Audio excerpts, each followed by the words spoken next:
Transformer sector একটা দুরন্ত sector, যে সেক্টর ভবিষ্যৎ কিন্তু অসাধারণ। ট্রান্সফর্মার সেক্টরে প্রচুর পরিমাণ বিনিয়োগ ঘটছে এবং ট্রান্সফর্মার সেক্টর আগামী দিনেও একটা বিরাট জায়গা নেবে। অথচ সেই ট্রান্সফর্মার অর্থাৎ পাওয়ার এবং ডিস্ট্রিবিউশন সেক্টরের একটা দুর্দান্ত কোম্পানিটা কিন্তু একেবারে 16-17% কিন্তু পড়ে গেছে। ঠিক এই মুহূর্তে কোম্পানিটা একেবারে 16.90 মানে 17% মতো পড়ে গেছে 10:29 বাজে এখন এই সময়। কোম্পানিটা যদি বলি ফান্ডামেন্টাল কেমন, বিগত 5 বছরের 1 বছর রিটার্ন 27% এবং 5 বছর রিটার্ন দেখি 5000%-এর বেশি রিটার্ন দিয়েছে। ট্রান্সফর্মার সেক্টর যেখানে এত উন্নত হতে চলেছে, আগামী ভবিষ্যৎ দুরন্ত রয়েছে, প্রচুর পরিমাণে গভর্নমেন্ট অফ ইন্ডিয়া এই সেক্টরটাকে, পাওয়ার সেক্টরটাকে ইমপ্রুভ করার চেষ্টা করেছিল। সেই সেক্টরে দাঁড়িয়ে থেকে এমন একটা কোম্পানির এত বড় পতন হওয়ার পিছনে কারণটা কি মনে হচ্ছে?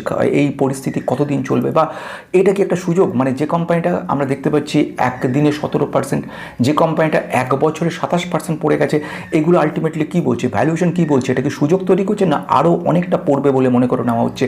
এই মুহূর্তে যারা ইনভেস্টার তারা যে প্যানিক, তাদের এই মুহূর্তে কী করা উচিত? এই সব নিয়ে আজকে গোটা ভিডিওটা রয়েছে। একাধিক কোম্পানিকে তারপরে বলবো। এই মুহূর্তে সেকেন্ড যে গুরুত্বপূর্ণ পয়েন্ট রয়েছে, সেই পয়েন্টটা হচ্ছে নতুন থাকলে সাবস্ক্রাইব করে পুরোনোদের যথেষ্ট লাইক কমেন্টের মুগ্ধ করেন। অসংখ্য ধন্যবাদ প্রত্যেককে। ইম্পর্টেন্ট পয়েন্টের দিকে আসছি, সেটা হচ্ছে এই যে কোম্পানিটার নামটা কি? এই কোম্পানিটার নাম হচ্ছে শিলচর টেকনোলজি। এই শিলচর টেকনোলজি কিন্তু আজ প্রথম না। আমরা যদি একটা 5 বছরের চার্ট দেখি, যতই 5000 4000 রিটার্ন দিক, একটু লক্ষ্য করে দেখবে একবারে 35% 36%, আরেকবার তো পতন ঘটলো তারও বেশি, প্রায় 40-42%, আরও বেশি হবে, বই কম না। এত বিরাট মাপের কিন্তু কোম্পানিটা। সব থেকে বড় কথা না এটা যে এই 17% পড়েছে, এটা কেন হলো, কি পরিস্থিতিতে হলো, কোম্পানি ফান্ডামেন্টাল আমরা দেখব, কোম্পানি পার্সেন্টেজ রিটার্ন কি দিয়েছে সেটা আরেকবার দেখে নেব, কোম্পানি ভ্যালুয়েশন কি বলছে, এক্স্যাক্ট কি রিজনের জন্য এটা হয়েছে, সব কিছু বলবো। সব কিছু বলার আগে, this is only for education purpose, no buy or sell before investing, please consult yourself or your advisor. Past rate can guarantee future performances. Come to the most interesting point. Company হচ্ছে একটা small cap company. এই company 4379, 5000 কোটির কম রয়েছে কোম্পানিটা। This is called, একে আমি বলবো যে কে স্মল ক্যাপ কোম্পানি। কোনো জায়গা ক্ষেত্রে কিছু কনফিউশন থাকে। এনিওয়ে, এই মুহূর্তে বুক ভ্যালু কত, স্টক পি কত রয়েছে 31.9, ইন্ডাস্ট্রিজ কত রয়েছে 31-এর কাছে রয়েছে। তার মানে খুব একটা ওভারভ্যালু সিচুয়েশনে যায়নি। Company return on equity, capital employed দুটোই ভালো দেখাচ্ছে। দেখানোটা খুব স্বাভাবিক, কারণ অলরেডি 5 ইয়ার্স রিটার্ন যা দাঁড়িয়েছে তার উপর বেস করে এগুলো তৈরি হচ্ছে। ন্যাচারালি এখানে একটু চেঞ্জেস হবে। সেলস গ্রোথও তার উপর দাঁড়িয়ে রয়েছে, খুব সত্যি কথা। সুতরাং এখন এখান থেকে ইন্ট্রিনসিক ভ্যালুর থেকে অনেক সস্তায় কিন্তু আমরা পাচ্ছি। এটাও কিন্তু একটা ব্যাপার। ইন্ট্রিনসিক ভ্যালু ব্যাপারটা কি, ডিটেলস কিন্তু মেম্বারশিপ দেখতে পারো, সেখানে ডিটেলস বুঝিয়েছি। এখন এখানে এগুলো নিয়ে বললে সময়টা নষ্ট হবে, সুতরাং সেই ব্যাপারে যাচ্ছি না। এখন আমি সরাসরি চলে আসছি খুব গুরুত্বপূর্ণ পয়েন্টগুলোর দিকে। এখানে আমি যেটা যাব সেটা হচ্ছে কোয়ার্টারলি রেজাল্টের দিকে। তার আগে আরেকটি জিনিস দেখাবো, সেটা হচ্ছে প্রোমোটার হোল্ডিং। প্রোমোটার কি পার্সেন্ট প্রোমোটার হোল্ড করছে লক্ষ্য করে দেখতে পাচ্ছ, যে এখানে কিন্তু 64% প্রোমোটার থেকে 62-এ চলে এসছে কিছু বছরের মধ্যে। এনিওয়ে, আমাদের যদি ফরেন ইনস্টিটিউশনাল ইনভেস্টার দেখি, এফআইআই, তারা কিন্তু সামান্য হলেও কিনেছে। আর যদি বলি ডিআইএর ব্যাপার, ডিআইএ মানে ডোমেস্টিক ইনস্টিটিউশনাল ইনভেস্টার, তারাও কিছু সামান্য হলেও কিনেছে। আচ্ছা, পাবলিকের কাছে কত রয়েছে? 33.37% রয়েছে। খুব ভালো কথা। এগুলো তো আমরা সাধারণ জিনিস ব্যাপার বুঝলাম, কিন্তু এর মধ্যে যে ইন্টারেস্টিং পয়েন্ট আছে সেটা হচ্ছে ক্যাশ ফ্লোতে যাব।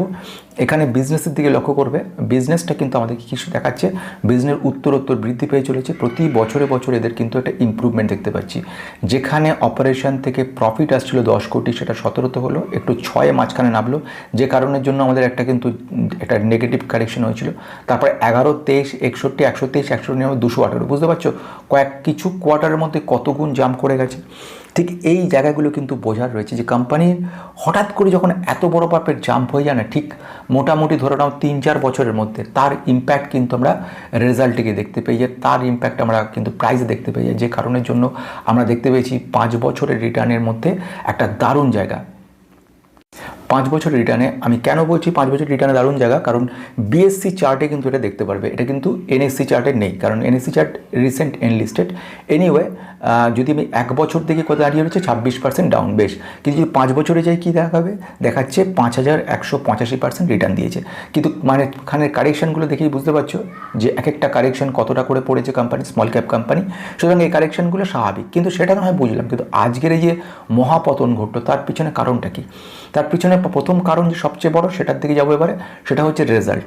কোম্পানির রেজাল্ট যদি লক্ষ্য করো, দেখবে নেট প্রফিট 49, মানে 50% মোটামুটি নেট প্রফিট পড়ে গেছে। স্ট্যান্ডার্ড নেট প্রফিট বলে এটা যদি 50% পড়ে যায়, সেক্ষেত্রে এক্সপেক্ট করতেই পারো যে কোম্পানির ক্ষেত্রে প্রফিট অনুযায়ী তোমার প্রাইস যদি ঠিকঠাক মতো অ্যাডজাস্টেড প্রাইস বলে সেটা যদি যায়, তাহলে এই মুহূর্তে তুমি ধরে নাও যেখানে দাঁড়িয়ে রয়েছে সেখান থেকে অ্যাটলিস্ট 3829 যেখানে দাঁড়িয়ে রয়েছে সেখান থেকে অ্যাটলিস্ট 15 to 20% কারেকশন হতে পারে। 20% কারেকশন যদি হয়, সেক্ষেত্রে অন্তত এই কোম্পানির ক্ষেত্রে 700-800 পয়েন্ট পড়ার সম্ভাবনাটা খুব একটা বেশি বলা হবে না, অর্থাৎ আগামী কিছুদিনের মধ্যে এটা আরও খানিকটা পড়ার সম্ভাবনা রয়েছে। কিন্তু এইবারে প্রশ্ন আসছে, যদি আমি এইরকম সিচুয়েশন হয় যেখানে আমাদের রেজাল্টটা আমাদেরকে এরকম অবস্থা করে দেয় যে রেজাল্টের জায়গায় যদি আসি, দেখতে পাচ্ছ 159 কোটি যেটা আমাদের সেলস ছিল সেটা কোথায় চলে এসছে 135 কোটি। দুরন্ত কোম্পানি, কিন্তু সেলস পড়ে গেছে এতটা। যদি আমাদের নেক্সট জায়গায় যেতে চাই যে আমাদের যদি এই মুহূর্তে যদি কোম্পানির অপারেটিং প্রফিটে যাই, অপারেটিং প্রফিট মার্জিন বা অপারেটিং প্রফিট মার্জিনে 16 চলে এসছে।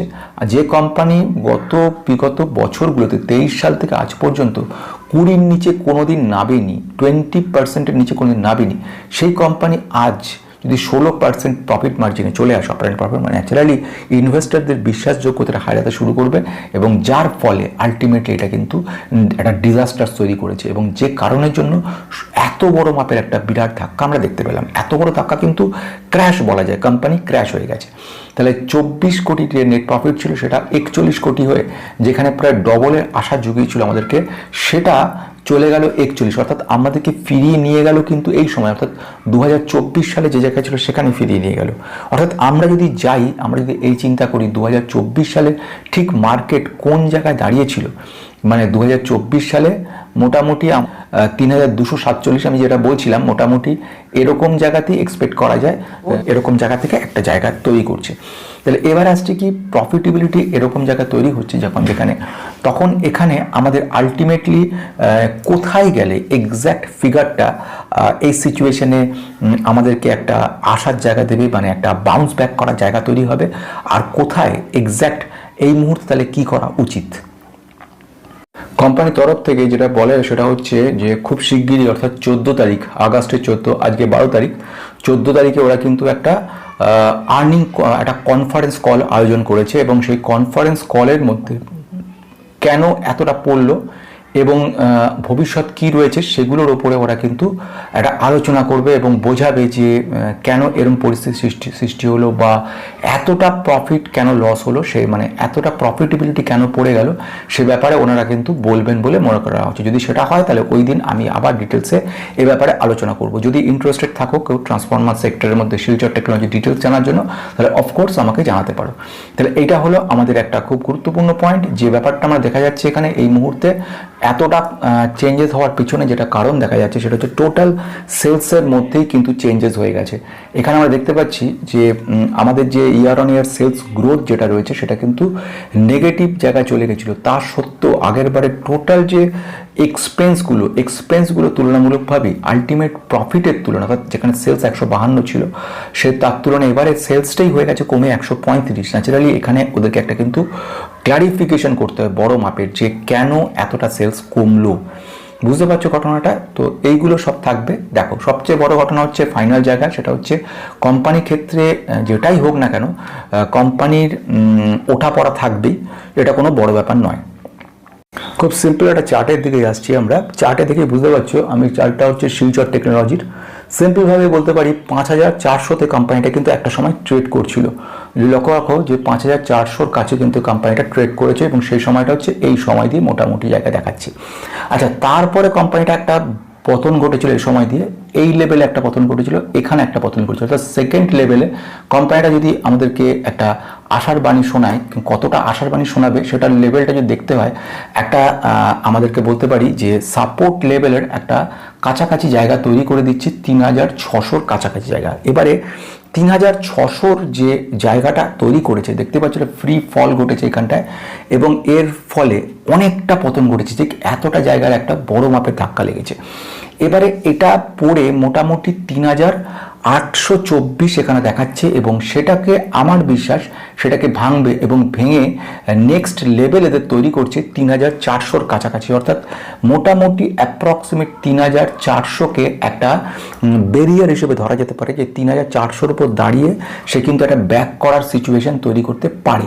তো এইটা যদি হয় তার মানে আমার হিসেব মতো 3395 এক্স্যাক্ট একটা কাছাকাছি জায়গা দাঁড়াচ্ছে, যেখানে দাঁড়িয়ে কিন্তু কোম্পানিটা রিভার্স করার একটা চান্স তৈরি করছে। এবং তারপরে যদি সেটাকে ফার্স্ট লেভেল আমি বলেছি যেটা, সেটা হচ্ছে 3600-র কাছে যখন নামবে তখন ফার্স্ট একটা আপ হওয়ার মানে একটা ব্রেকআউট দেওয়ার চেষ্টা করবে। যদি সেটাকে সাকসেসফুল না হয় সেক্ষেত্রে সেকেন্ড লেভেল এবং ফাইনাল জায়গায় ভেরি স্ট্রং যেখানে আমাদের সাপোর্ট তৈরি করছে 2915, অর্থাৎ মোটামুটি আমাদের যদি বাইং জোনের কাছে আমরা পৌঁছতে যাই তাহলে আমরা একটা কথাই বলতে পারি এই মুহূর্তে আমাদেরকে একটা জায়গা ক্লিয়ার থাকতে হবে, সেটা হচ্ছে 3600-র কাছাকাছি একটা জায়গা তৈরি হয়।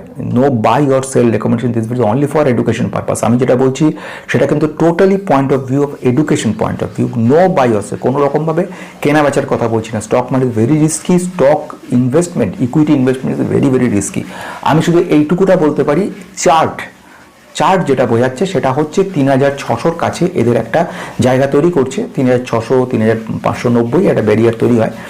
আর তারপরে সেটা পড়ে গেলে 3400-এর কাছে, 3400-3395 এইরকম জায়গা মোটামুটি একটা আমাদেরকে পজিটিভ জায়গা দেখাতে পারে। তো এখন ফাইনাল যে কথাটা বলা দরকার সেটা হচ্ছে এই কোম্পানিটার ক্ষেত্রে এই মুহূর্তে আমাদেরকে দারুণ কোম্পানি, দুর্দান্ত রেজাল্ট অতীতে দিয়েছে।